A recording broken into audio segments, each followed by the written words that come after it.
Hello everyone, welcome back. आज के इस वीडियो में हम डिस्कस करने वाले हैं पॉलिटेक्निक एंट्रेंस एग्जाम 2020 के नेक्स्ट टॉपिक के बारे में, जो हमारा फिजिक्स का टॉपिक है। डियर स्टूडेंट्स, प्रीवियस वीडियो तक हमने आपके साथ आपका स्टडी मैप डिस्कस किया और मैंने आपसे बोला कि मैं जो आपको स्टडी मैप प्रोवाइड करा चुका हूं, इसकी 2 जेरॉक्स आप लोगों को फाइंड कर लेनी है। बच्चों, आप लोगों ने कर लिया होगा तो फर्स्ट जेरॉक्स कॉपी निकाल करके उस पर साइंस फटाफट लिख लीजिए। और आज हम आपको फर्स्ट यूनिट पढ़ाने वाले हैं जिसका नाम है प्रकाश, जिसको बोलते हैं लाइट। देखो बच्चों, मैंने उसमें बोला है कि डेली आप लोग टॉपिक लिखेंगे और कितने घंटे आप उसको पढ़ रहे हैं उसको आप लिखेंगे, और कितने प्रोडक्टिव रहे हैं ये भी लिखना उसमें बहुत ही जरूरी होने वाला है। बच्चों, आप सोचोगे सर सबसे पहले आपने प्रकाश अर्थात लाइट की यूनिट को ही क्यों उठाया? क्योंकि बच्चों प्रकाश की यूनिट सबसे ज्यादा इंपॉर्टेंट है और हर साल सबसे ज्यादा क्वेश्चन प्रकाश की यूनिट से आते हैं, इसलिए सबसे पहले हम प्रकाश की यूनिट आपके साथ डिस्कस करने वाले हैं। ठीक है, तो आइए हम लोग समझते हैं कि प्रकाश में हमें क्या क्या पढ़ना है। देखो, जो प्रकाश है बच्चों, लाइट, वो हमारी एक यूनिट है, हमारी एक इकाई है। इसमें कई सारे चैप्टर्स आते हैं, तो आइए फटाफट हम ये डिस्कस कर लेते हैं बच्चों कि इसमें कौन कौन से चैप्टर्स आते हैं जिन्हें हमें पढ़ना है। तो बच्चों, इसमें जो सबसे पहला चैप्टर आपको पढ़ना है वो पढ़ना है प्रकाश का परावर्तन। ध्यान देना, क्या पढ़ोगे बच्चों? प्रकाश का परावर्तन। अब देखो बच्चों, ये जो प्रकाश का परावर्तन होगा ये सबसे पहले आप पढ़ोगे समतलों पर। कहाँ पढ़ोगे?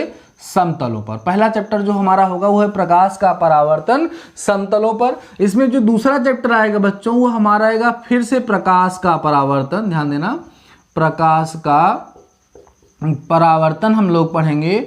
जो पढ़ेंगे बच्चों गोलीय तलों पर, या आप कह सकते हैं इसको दर्पणों से या दर्पणों द्वारा। ठीक है, दर्पण इसमें आप लोग पढ़ेंगे, गोलीय दर्पण, जिसको उत्तल दर्पण और अवतल दर्पण के नाम से आप लोगों ने पढ़ा है। ये 2 चैप्टर खत्म होने के बाद तब आप लोग बच्चों पढ़ोगे यहाँ पर प्रकाश का अपवर्तन। ध्यान समझना, प्रकाश का क्या पढ़ोगे? अपवर्तन पढ़ोगे। और ये जो प्रकाश का अपवर्तन है बच्चों, सबसे पहले आप इसको पढ़ोगे समतलों पर। समतल दर्पण जो होते हैं, समतल जो पारदर्शी दर्पण होते हैं उनके बारे में हम लोग यहाँ पर डिस्कस करेंगे, उनके अपवर्तन के बारे में डिस्कस करेंगे। ठीक है, उसके बाद चौथा जो टॉपिक होगा बच्चों वो भी होगा प्रकाश का अपवर्तन, लेकिन ये पतले लेंसों पर होगा। तो यहाँ पर हम लोग लेंसों के बारे में चर्चा करेंगे। ठीक है, ये 4 चैप्टर पढ़ने के बाद बच्चों आप लोग 5वां चैप्टर जो पढ़ेंगे उसका नाम होगा प्रकाशिक यंत्र। प्रकाशिक यंत्र। ठीक है, अब इस प्रकाशिक यंत्र में बच्चों आप लोग सूक्ष्मदर्शी, दूरदर्शी, सूक्ष्मदर्शी वगैरह के बारे में डिस्कस करेंगे। 6वां चैप्टर जो आप लोग पढ़ोगे बच्चों उसका पहला, दूसरा, तीसरा, चौथा हो गया, 5वां भी हो गया। 6वां आप लोग पढ़ोगे बच्चों मानव नेत्र।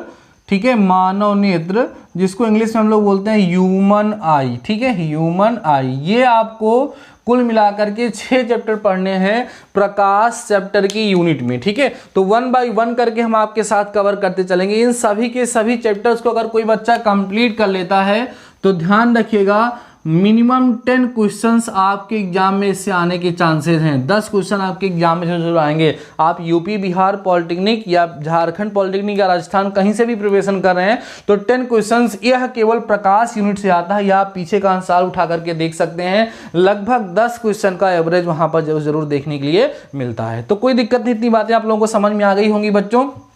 आइए अब हम लोग अपना पहला टॉपिक स्टार्ट करते हैं, पहला चैप्टर स्टार्ट करते हैं बच्चों, जिसका नाम है प्रकाश का परावर्तन। आइए डिस्कस करते हैं, पहला चैप्टर स्टार्ट करते हैं बच्चों। हमारा क्या है? प्रकाश का परावर्तन। आराम से समझते चलिएगा, सब कुछ समझ में आएगा। प्रकाश का परावर्तन बच्चों इसको बोलेंगे reflection of light. Reflection of light इसको इंग्लिश में बोला जाता है। ठीक है, तो देखो बच्चों, चूंकि चैप्टर का नाम हमारा प्रकाश का परावर्तन है और यूनिट का नाम प्रकाश है, सबसे पहले हमें ये पता होना चाहिए कि प्रकाश होता क्या है।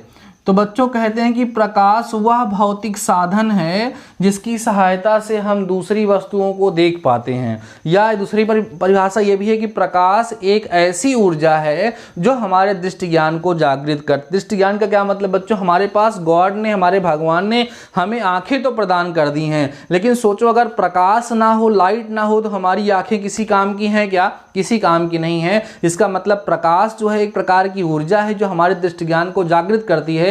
बिना प्रकाश के हम किसी वस्तु को देख नहीं सकते हैं। कई सारे बच्चे पूछते हैं कि सर क्या हम प्रकाश को देख सकते हैं? नहीं, हम प्रकाश को नहीं देखते हैं, प्रकाश की सहायता से दूसरी वस्तुओं को देखते हैं। तो ये सिंपल सी परिभाषा हो गई। अगला टॉपिक है बच्चों हमारा प्रदीप्त एवं अप्रदीप्त वस्तुएं। ध्यान देना, प्रदीप्त जिसको बोलेंगे ल्यूमिनस, और होता है बच्चों अप्रदीप्त नॉन ल्यूमिनस। ठीक है, वस्तुएं देखो, प्रदीप्त वस्तुएं क्या होते हैं बच्चों, कहते हैं ऐसी वस्तुएं जिनके पास स्वयं का प्रकाश होता है, स्वयं के प्रकाश से प्रकाशमान होते हैं, दिखाई देती हैं, उनको प्रदीप्त वस्तुएं कहते हैं। ऐसी वस्तुएं जिनके पास स्वयं का प्रकाश नहीं होता है, वो प्रदीप्त वस्तुएं के प्रकाश से दिखाई देती हैं, उनको बोलते हैं अप्रदीप्त वस्तुएं। जैसे सूर्य हमारा एक प्रदीप्त वस्तु है क्योंकि इसके पास खुद का प्रकाश है, और अप्रदीप्त में क्या, जैसे कुर्सी, मेज, टेबल, ये सब है, इनके पास अपना खुद का प्रकाश नहीं होता है, दूसरे के प्रकाश से ये प्रकाशमान होती हैं, इसलिए इनको बच्चों क्या बोलेंगे, अप्रदीप्त वस्तुएं। तो इसके बेसिस पे भी कई बार एग्जाम में क्वेश्चन पूछा गया है कि प्रदीप्त वस्तुएं क्या हैं,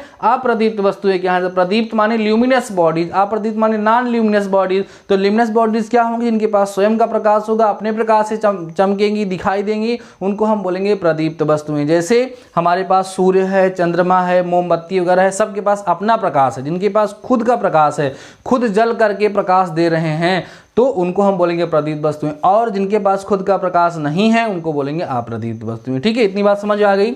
अगला टॉपिक आता है बच्चों प्रकाशिक माध्यम। ध्यान देना, समझ चलना आराम से बच्चों।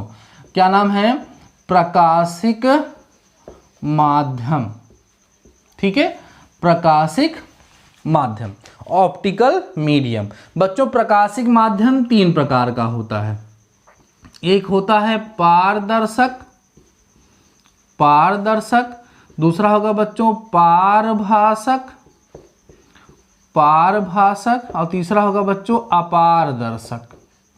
ध्यान समझते चलना, कौन कौन सा है। एक है पारदर्शक, इसको बोलते हैं इंग्लिश में ट्रांसपेरेंट। पारभासक का मतलब होता है बच्चों ट्रांसलूसेंट, और एक होता है बच्चों अपारदर्शक, इसको बोलते हैं ओपेक। ठीक है, तो कहते हैं कि ऐसा प्रकाश, देखो प्रकाशिक माध्यम क्या होता है बच्चों, देखो प्रकाश जिस माध्यम से होकर के कहीं जाता है, ठीक है, उसी को प्रकाशिक माध्यम कहते हैं। जैसे ऊपर से प्रकाश आ रहा है, तो बीच में एयर पड़ रही है, हवा पड़ रही है, तो उससे होकर के प्रकाश आ रहा है हमारे पास, तो एक प्रकाशिक माध्यम हो गया। या मान लीजिए आपके घर में कांच लगा हुआ है खिड़की में, तो वहां से खिड़की से होकर के प्रकाश आ रहा है, उस कांच से होकर के आ रहा है, तो जिससे होकर के वो आ रहा है वो क्या कहलाएगा, प्रकाशिक माध्यम कहलाएगा। ठीक है, जिस माध्यम से होकर के प्रकाश इधर से उधर या यहाँ से वहाँ वो ट्रांसफर होता है, उसी को हम लोग प्रकाशिक माध्यम कहते हैं। तो पारदर्शक का माध्यम का मतलब होता है बच्चों कि ऐसा माध्यम, ऐसा प्रकाशिक माध्यम जिसमें प्रकाश का अधिकांश भाग, मैक्सिमम पार्ट आर पार निकल जाता है, उसको पारदर्शक कहा जाता है। जैसे स्वच्छ जल में से प्रकाश इस पार से उस पार निकल जाता है। ठीक है, दर्पण हो, ठीक है, कांच हो, उसमें से भी प्रकाश आर पार निकल जाता है। तो ये सब कैसे माध्यम है बच्चों, पारदर्शक माध्यम है। अगला है पारभासक माध्यम। इसको बोलते हैं कि प्रकाशिक माध्यम का वह प्रकार जिसमें से प्रकाश का कुछ ही भाग निकल पाता है, सारा भाग नहीं निकल पाता है, उसको बोलते हैं पारभासक माध्यम। जैसे गंदा पानी में से प्रकाश इस पार से उस पार पूरी तरीके से नहीं निकल पाता है, तो वो पारभासक माध्यम हो जाएगा। और सर तेल लगा हुआ कागज, किसी कागज में तेल लगा दीजिए, आर पार दिखाई देता है लेकिन उतने अच्छे से दिखाई नहीं देता, ये कौन सा माध्यम है, पारभासक माध्यम है। कोई कांच लीजिए, उस कांच को घिस दीजिए अच्छे से, जब उसको रगड़ देंगे तो खुरदुरापन आ जाएगा, उसमें से प्रकाश पूरी तरीके से आर पार नहीं निकल पाएगा, वो भी कैसा माध्यम होगा बच्चों, पारभासक माध्यम होगा। आगे अगला बात होती है बच्चों किसका, अपारदर्शक माध्यम की। अपारदर्शक माध्यम क्या होता है, ऐसा माध्यम जिसमें से प्रकाश का कोई भी भाग इस पार से उस पार नहीं निकल पाता है, उसी को बोलते हैं पारदर्शक माध्यम। ठीक है, जैसे एक कांच ले लीजिए, पीछे से उसको पॉलिश कर दीजिए, या ईंट की दीवार है, तो ईंट की दीवार या लकड़ी है, इसमें से प्रकाश का कोई भी भाग इस पार से उस पार नहीं निकल पाता है, इसलिए इस प्रकार के माध्यम को हम कौन सा माध्यम बोलेंगे, अपारदर्शक माध्यम बोलेंगे। ठीक है, अब अगला टॉपिक है बच्चों हमारा प्रकाश किरण। प्रकाश किरण क्या होती है बच्चों, जब प्रकाश एक स्थान से दूसरे स्थान तक जाता है तो प्रकाश हमेशा सीधी रेखा में चलता है। चलता है सीधी रेखा में, तो जिस सीधी रेखा में वो गमन करता है, इस तरीके से एरो टाइप का बना लेते हैं, इसको बोलते हैं प्रकाश किरण। क्या बोलेंगे, प्रकाश किरण बोलेंगे। और जब बच्चों कई सारी प्रकाश की किरणें एक साथ मिलकर के चलती हैं तो उनको प्रकाश किरण पुंज कहा जाता है, क्योंकि सूर्य का प्रकाश एक दो लाइन में नहीं, काफी मात्रा में एक साथ चलता है, तो कई सारी प्रकाश किरणों के समूह को क्या कहा जाता है, प्रकाश किरण पुंज कहा जाता है। और बच्चों प्रकाश किरण पुंज तीन प्रकार के होते हैं, देखिए कौन कौन सा।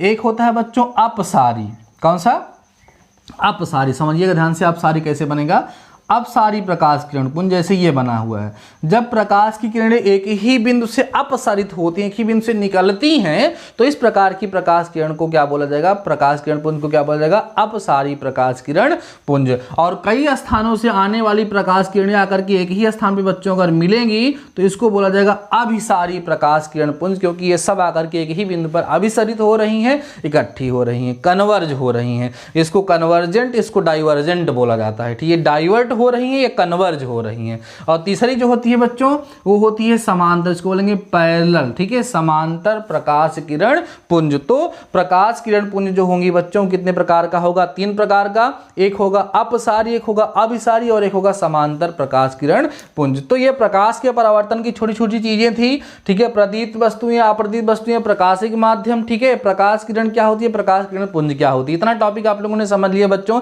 देखो अगर इसी सारे टॉपिक पे हम चाहें तो काफ़ी समय लग सकता है एक ही टॉपिक को एक्सप्लेन करने में, लेकिन हम उन टॉपिक को टच करते हुए चल रहे हैं जिनकी बेसिस पे आपके एग्जाम में क्वेश्चन आते हैं, क्योंकि हमें कम समय में ज़्यादा कवर करना है। ठीक है, तो अभी बच्चों एक काम करिए, वीडियो को पास करिए, इतने कंसेप्ट को आप लोग नोट कीजिए फटाफट अपनी नोट्स में। उसके बाद तब हम डिस्कस करते हैं प्रकाश के परावर्तन के बारे में और 2 समतलों के बीच में कितने सारे प्रतिबिंब बन सकते हैं उसके बारे में। फिर ये चैप्टर हमारा कंप्लीट हो जाएगा, देन हम लोग आसानी से इसको सॉल्व कर सकते हैं। Before that pass the video and note down. अब हमारा नेक्स्ट टॉपिक है बच्चों प्रकाश का परावर्तन। आइए हम लोग समझते हैं प्रकाश का परावर्तन होता क्या है, उसके बाद फिर मैं आपको प्रकाश के परावर्तन के नियम के बारे में भी बताऊंगा। तो बच्चों देखो प्रकाश का परावर्तन है क्या। देखो जब प्रकाश कहीं से भी निकलता है उसके सामने अगर कोई चिकना तल पड़ा हुआ हो, ठीक है, तो वहां पर जब प्रकाश किरण पड़ती है तो वहां से टकरा के लौटती है, मींस चमकती है। आप लोगों ने देखा होगा कि आप लोग कभी कभी शीशा वगैरह लेकर के, दर्पण लेकर के बाहर धूप में उसको चमकाते हैं तो चमकता है। तो जो चमकता है वो बच्चों किस लिए चमकता है, उसको प्रकाश का परावर्तन ही कहा जाता है। तो सिंपल सी परिभाषा हम बता सकते हैं, जब प्रकाश की किरण किसी चिकने और समतल तल पर पड़ती है तो वहां से टकरा करके उसी माध्यम में लौट जाती है। प्रकाश के इसी गुण को ही बच्चों प्रकाश का परावर्तन कहा जाता है। ठीक है, आइए समझते हैं इसको थोड़ा सा। देखो बच्चों सपोज कर लीजिए कि हमारे पास ये कोई तल है जो इधर से पॉलिश किया हुआ है, मतलब प्रकाश की किरण इस पार से उस पार नहीं निकल पाएगी, क्योंकि बच्चों जब इस पार से उस पार निकलेगी तो टकरा के लौटेगी कैसी। अब बच्चों होता क्या है, इस पे एक ऐसे लंब खींच दिया जाता है और इस लंब को हम लोग अभिलंब कहेंगे। ध्यान देना, इंग्लिश में नॉर्मल कहेंगे, क्या बोलेंगे, अभिलंब कहते हैं, अभिलंब कहेंगे। और इंग्लिश में बच्चों इसको हम लोग क्या बोलते हैं, नॉर्मल कहते हैं। ठीक है, अब मान लो यहाँ से कोई प्रकाश किरण इस तरीके से आती है, यहाँ से टकराती है, टकरा करके ऐसे लौट जाती है। इसी प्रक्रिया को ही बच्चों क्या कहते हैं, प्रकाश का परावर्तन कहते हैं। ये जो आने वाली किरण होती है बच्चों इसको हम बोलते हैं आपतित किरण। कौन सी किरण, आपतित किरण बोलेंगे इंग्लिश में एंगल ऑफ इंसिडेंट रे। क्या बोलेंगे, इंसिडेंट रे बोला जाता है। ठीक है, और उसके साथ साथ बच्चों ये आपतित किरण और अभिलंब के बीच में जो कोण बनता है इस कोण को बोला जाता है बच्चों आपतन कोण। कौन सा कोण बोलेंगे, आपतन कोण या एंगल ऑफ इंसिडेंट के नाम से जाना जाता है। अब ये तो इधर की बात होगी, जब ये टकरा करके बच्चों इधर लौटता है, जो टकरा करके किरण लौटती है ना उसको बोलते हैं परावर्तित किरण। क्या बोलेंगे, परावर्तित किरण या रिफ्लेक्टेड रे। और यहां पर जो एंगल बनेगा बच्चों इसको बोला जाएगा परावर्तन कोण। ठीक है, यह जो फिगर आपके सामने दिख रहा है बच्चों ये किस चीज को दिखा रहा है, प्रकाश के परावर्तन, प्रकाश का परावर्तन, प्रकाश के परावर्तन के गुण को यह प्रदर्शित कर रहा है, रिफ्लेक्शन ऑफ लाइट को। ठीक है, अब हम थोड़ा सा बात करते हैं बच्चों प्रकाश के परावर्तन के गुण या आप कह सकते हैं प्रकाश के परावर्तन के नियम, या सिंपली हम लिख देते हैं परावर्तन का नियम। परावर्तन का नियम, प्रकाश का जो परावर्तन है वो क्या कौन कौन से नियमों का पालन करता है, कितने नियम होते हैं। तो बच्चों प्रकाश के परावर्तन के 2 नियम होते हैं, देखिए ध्यान से कौन कौन सा। पहला होता है बच्चों की आपतित किरण, परावर्तित किरण और अभिलंब। ध्यान देना कौन कौन, आपतित किरण, परावर्तित किरण और अभिलंब एक ही तल में होते हैं। ध्यान सुन लीजिएगा, क्या क्या बच्चों, आपतित किरण, आपतित किरण कॉमा परावर्तित किरण तथा अभिलंब तीनों एक ही तल में होते हैं। दूसरा नियम यह है बच्चों की आपतन कोण, ध्यान देना, आपतन कोण जो होता है वो परावर्तन कोण के बराबर होता है। आपतन कोण बराबर होगा बच्चों किसके, परावर्तन कोण के। और आपको बता दें बच्चों की जो आपतन कोण होता है इसको हम एंगल आई से दिखाते हैं, इसको हम एंगल आर से दिखाते हैं। इसलिए लिख सकते हैं बच्चों की एंगल आई जो होता है वो एंगल आर के क्या होता है, इक्वल होता है। ये होता है परावर्तन का नियम और ये होता है परावर्तन की प्रोसेस। ठीक है, तो बच्चों आज की इस वीडियो में मैंने आपको बताया कि प्रकाश में कितनी यूनिट आप लोगों को पढ़नी है, साथ ही साथ प्रकाश के परावर्तन टॉपिक को हमने उठाया, उसमें कई सारे टॉपिक मैंने आपको पढ़ाया।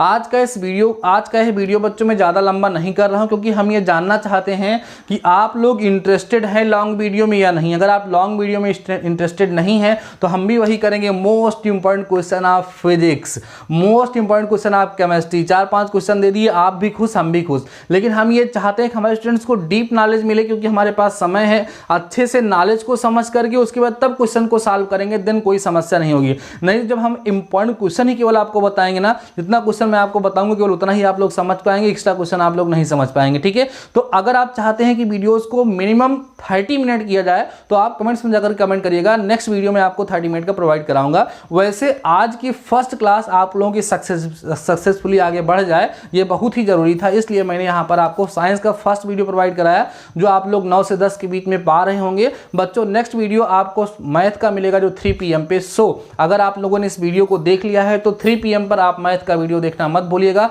और सारे के सारे कंसेप्ट को प्रिपेयर करते रहिएगा। हम आपके साथ हैं, टेंशन लेने की जरूरत नहीं है, आपकी फुल प्रिपरेशन मैं करा दूंगा, आप बिल्कुल परेशान मत होइएगा। तो ठीक है बच्चों, आज के इस वीडियो में बस इतना ही। शानदार रहिए, मस्त रहिए और पढ़ते रहिए। मिलते हैं नेक्स्ट वीडियो के साथ, तब तक अपना ख्याल रखिए। All the best.